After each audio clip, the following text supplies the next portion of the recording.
Begilcan, sen adından devam edeceğiz. Elbette öz haştın boyunca. Hurmazan aytın.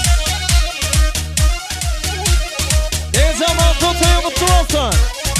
Yönetici Begilcan'ın adından tanıtama devam edeceğiz.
Oyunu dine toy dikkeleli.